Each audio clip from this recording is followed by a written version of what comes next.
Viewers, हम तैयारी कर रहे हैं कक्षा 9वीं गणित के महत्वपूर्ण प्रश्नों की। तो हर प्रश्नावली से हम हर अध्याय से हम केवल 10 प्रश्न जो वेरी इंपॉर्टेंट है वह तैयार करेंगे।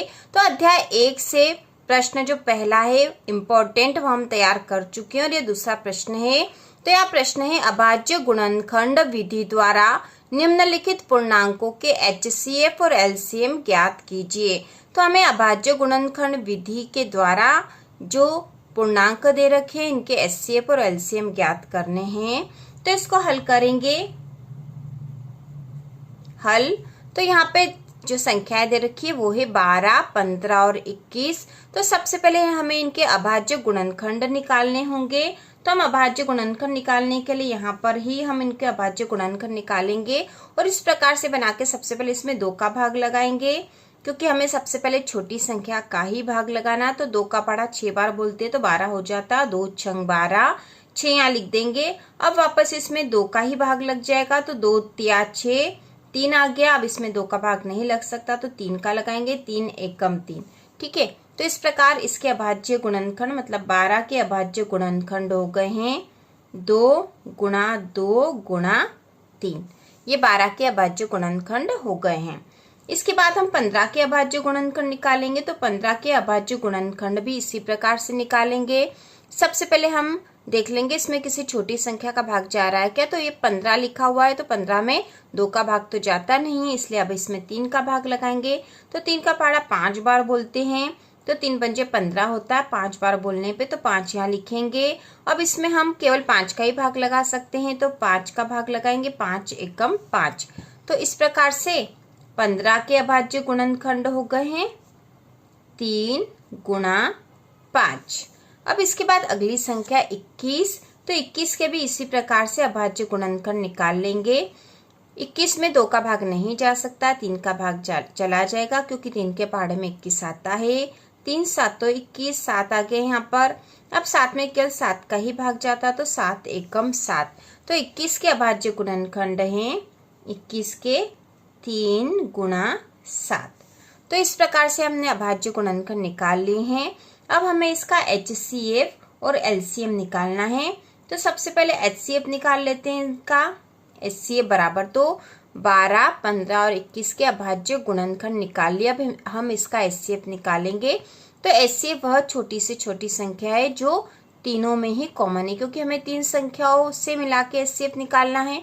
तो तीनों में ही वह संख्या होनी चाहिए। जैसे यहाँ पे 2 है लेकिन यहाँ नहीं है तो 2 आएगा नहीं। अब यहाँ पे इसके बाद यहाँ 3 है, यहाँ पे भी 3 है और यहाँ पे भी 3 है, यहाँ 3 है, यहाँ 3 है और यहाँ 3 है। तो 3 तीनों में ही है तो 3 ही इसका अभाज्य गुणनखंड होगा, क्योंकि और कोई संख्या यहाँ पर नहीं ऐसी जो तीनों में ही कॉमन हो। और यदि ऐसी स्थिति हो कि तीनों में कॉमन कोई संख्या नहीं तो हम 1 को लिख सकते, क्योंकि 1 सब में आता है 1, यहाँ पे भी 1 है और यहाँ पे भी 1। तो 1 सब में आता ही है, उसको लिखने की आवश्यकता नहीं होती। लेकिन कभी ऐसा हो कि कोई संख्या कॉमन नहीं आ रही हो तो हम यहाँ पर 1 को लेकर जैसे हम गुणा 1 लिख सकते हैं, इसमें भी गुणा 1 लिख सकते हैं और इसमें भी गुणा 1 लिख सकते हैं, क्योंकि यहाँ 1 शेष बचा था। और 1 को कॉमन लेकर हम बता सकते हैं कि इसका HCF 1 है। तो यहाँ पे इसका HCF तो हमने निकाल लिया 3 है। अब इसका LCM निकालेंगे, LCM। LCM निकालने के लिए हम यहाँ पे जितनी भी संख्या उनको घातांकों के रूप में लिख देते हैं, जिससे कि हम आसानी से निकाल ले। तो यहाँ पर जैसे 2 बार है तो 2 की घात 2 हो जाएगी, गुणा 3 तो 1 ही बार है तो 1 ही बार लिख देंगे, हम समझ जाते हैं कि इसकी घात 1 है। और गुणा 1 तो है ही सी और ये 1 नहीं लिखेंगे तो भी चल जाएगा। इसके बाद यहाँ पे देखो, यहाँ पे 3 एक बार ही है, 5 भी एक बार ही है, तो 3 गुणा 5 ही लिख देंगे यहाँ पर, और गुणा 1 तो है ही सही। इसी प्रकार 21 में 3 और 7 ही और यह एक ही बार है तो 3 गुणा 7 और गुणा 1। तो LCM निकालने के लिए हमने इनको इस प्रकार घातांकों के रूप में लिख दिया है। अब LCM के लिए हर संख्या का सबसे बड़ा घातांक वाली संख्या ली जाती है। जैसे यहाँ पे 2 है, 2 का सबसे बड़ा घात क्या है इन तीनों में ही, तो 2 की घात 2 ही है। तो यहाँ पे हम लिख देंगे 2 की घात 2 गुणा, अब देखो 3 है तो 3 यहाँ पे भी और यहाँ पे भी, और तीनों में घातांक बड़ा कौन सा है? तो यहाँ पे भी 3 की घात 1 ही है, 3 की घात 1 ही और 3 की घात 1 ही है। तो घात 1 होती है, उसको लिखने की आवश्यकता नहीं। तो तीनों में 3 की घात 1 ही है, तो यहाँ पे 3 की घात 1 लिख देंगे। इसके बाद एक तो लिखने की आवश्यकता ही नहीं। अब यहाँ पे देखो, सबसे बड़े घातांक के लिए हमने 3 की घात 1 लिख दिया। अब इस 3 को अब हम नहीं लिखेंगे। उसी प्रकार 5 जो संख्या बची, तो 5 में भी 5 की घात 1 सबसे बड़ी संख्या यही, और कहीं 5 ये भी नहीं। तो यहाँ गुणा करके 5 की घात 1 लिख दिया, और घात 1 नहीं लिखेंगे तो भी कोई फर्क नहीं पड़ेगा, केवल 5 भी लिख सकते थे हम। उसी प्रकार से अब यहाँ पे जो और संख्या बची वो 7 है। तो 7 में भी सबसे बड़ा घातांक 7 की घात 1, मतलब ये संख्या ही है। तो यहाँ पे जो 7 हमने यह लिख दिया है। तो इसको अब हम गुणा कर लेंगे, तो 2 की घात 2 मतलब 2 गुणा 2 गुणा 3 की घात 1 मतलब 3 ही है। ये 5 है और ये 7 है। अब इनका गुणा कर देंगे तो 2 दूना 4, 4 का 3 में गुणा करा तो 4 तिया 12, 12 में 5 का गुणा करे तो 12 पंजे 60, और 60 में 7 का करा तो 420। ठीक है, गुणा करके देख लेंगे तो 420 आते हैं। तो इस प्रकार इसका एलसीएम आया है 420। तो 12, 15 और 21 का एचसीएफ है 3 और एलसीएम है 420। तो इसका आंसर भी हम लिख देंगे। आंसर एचसीएफ बराबर 3, एलसीएम बराबर 420। इसके बाद जो अगली संख्याएं हैं जिनका हमें एचसीएफ और एलसीएम निकालना है, वह है 17, 23 और 29। तो इसको हल करेंगे और इसको भी उसी विधि से हम हल करेंगे। सबसे पहले 17, 23 और 29 के अभाज्य गुणनखंड निकालेंगे। तो वही तरीका है, 17 में हम भाग लगा के देखेंगे। तो 17 एक अभाज्य संख्या है, एक अभाज्य संख्या, तो इसमें केवल 17 का ही भाग जाता है, हमें पता ही है। 17 में 17 का भाग जाएगा तो 17 एकम 17, 17 में 17 के अलावा और किसी संख्या का भाग नहीं जाता है। उसी प्रकार से जो 23 है, तो 23 भी एक अभाज्य संख्या है, तो 23 में 23 का ही भाग जाता है, तो 23 एकम 23 लिख दिया है। उसी प्रकार 29 जो है, 29 में भी केवल 29 का ही भाग जाता है, तो 29 एकम 29 आ गया है। ठीक है, तो अब हम यहाँ लिख देते हैं 17 के अभाज्य गुणनखंड हुए 17 गुणा 1, क्योंकि हमें पता है कि इन तीनों में कोई भी कॉमन संख्या नहीं आएगी, तो हम 1 को लिखेंगे यहाँ। उसी प्रकार 23 के अभाज्य गुणनखंड हो गए हैं 23 गुणा 1, और 29 के अभाज्य गुणनखंड हो गए 29 गुणा 1। अब हम एचसीएफ निकालेंगे सबसे पहले इसका। तो एचसीएफ बराबर, तो एचसीएफ वो संख्या होगी जो इन तीनों में ही कॉमन होनी चाहिए। एचसीएफ वह छोटी से छोटी संख्या जो तीनों में ही कॉमन हो। तो यहाँ पे केवल एक ऐसी संख्या जो तीनों में ही कॉमन है, तो यहाँ पे 1 लिख देंगे, ये एचसीएफ आ जाएगा इसका। इसके बाद एलसीएम निकालेंगे। एलसीएम बराबर, तो एलसीएम में सबसे बड़े घात वाली संख्या आती है, तो यहाँ पे 1 तो लिखने से कोई फर्क नहीं पड़ेगा। अब यहाँ 17 है, तो 17 की घात 1 है, और 17 केवल एक ही जगह, तो जो सबसे बड़ी घात है वह लेनी है हर संख्या की। तो 17 भी लेना पड़ेगा, 23 भी और 29 भी, क्योंकि ये संख्याएं और कहीं नहीं है, तो तीनों ही संख्याएं ली जाएगी। तो यहाँ हो जाएगा 17 गुणा 23 गुणा 29 गुणा 1, क्योंकि 1 तो तीनों में कॉमन था और घात 1 ही आएगी इसकी। तो इस प्रकार से हमने ये संख्या लिख दी। अब हमें यहाँ गुणा करना पड़ेगा 17, 23 और 29 का। तो अब हम यहाँ गुणा करके देख लेंगे, 17 में 23 का और फिर 29 का। तो हम यहाँ करके देख लेते हैं। 17 में 23 का गुणा करेंगे तो 3 का पाड़ा 7 बार बोला तो 21 की 1, हासिल का 2, 3 एकम 3 और 2 5। अब हम 2 का गुणा करेंगे तो 2 7 14 की 4, हासिल का 1, 2 एकम 2 और 1 3। अब इनको जोड़ देंगे तो 1, 5 और 4 9 और 3, तो 391 आए। अब हमें इसमें 29 का भी गुणा करना है। ठीक है, 17 में 23 का गुणा करा तो 391 आए। अब हम 29 का भी गुणा कर देंगे, तो 29 का गुणा यहाँ कर देंगे। 9 का पाड़ा पहले बोलेंगे तो 9 एकम 9, 9 का पाड़ा 9 बार बोला तो 81 की 1, हासिल का 8 और 9 तिया 27 और 8 35। ठीक है, अब हम 2 का गुणा करेंगे तो 2 एकम 2, 2 का पाड़ा 9 बार बोला तो 2 9 18 की 8, हासिल का 1, 2 तिया 6 और 1 7। इनको जोड़ देंगे तो यहाँ हो जाएगा 9, 2 और 1 3, 8 और 5 13 की 3, हासिल का 1, 7 और 1 8, 9 10 11। तो 11,339 इसके आंसर आएंगे। तो हम यहाँ लिख देंगे बराबर 11,339। तो ये एलसीएम आ गया है 11,339 और एचसीएफ आया है 1। तो हम ये आंसर में भी लिख देंगे।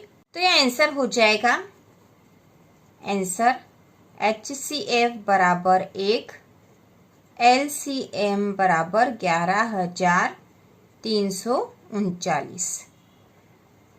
इसके बाद जो अगली संख्या है वह है 8, 9 और 25। तो इसको भी हम हल करेंगे इसी विधि से, अभाज्य गुणनखंड विधि से ही हम एचसीएफ और एलसीएम बहुत ही आसानी से निकाल लेंगे।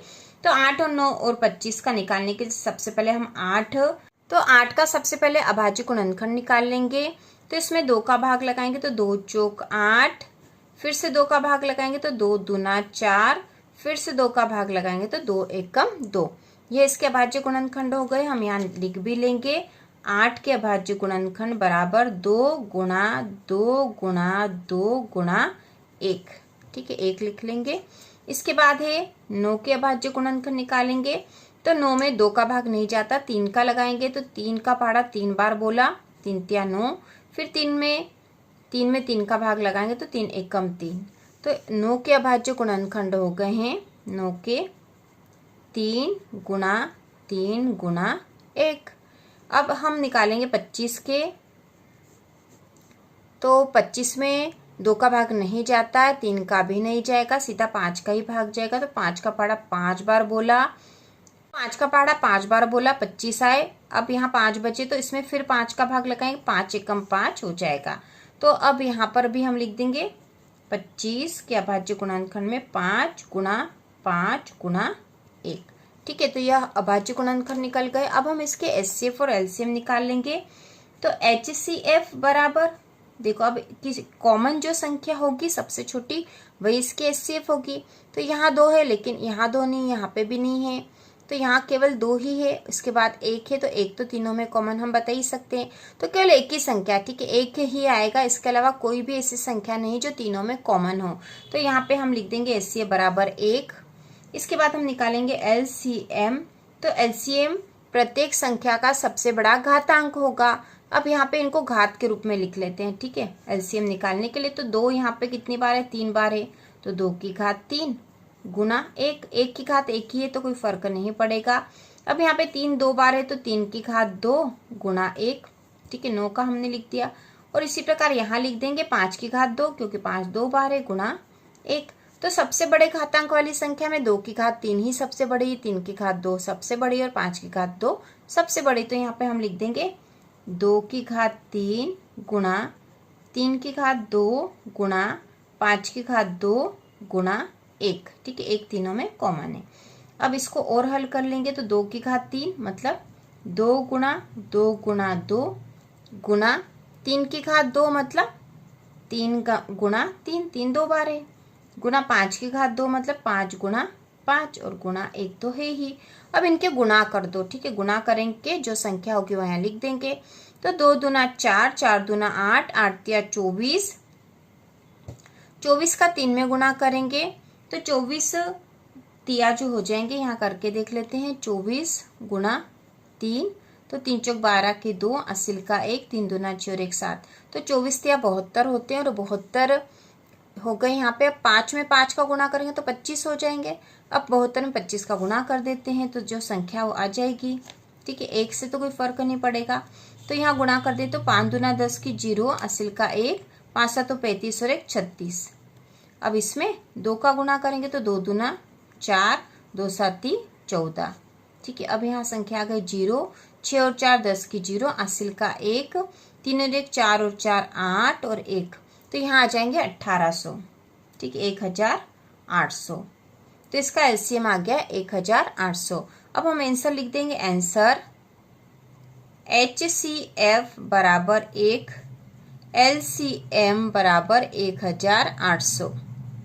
ठीक है, तो जो प्रश्न है HCF और LCM निकालने वाला है, प्रश्न बहुत ही महत्वपूर्ण है।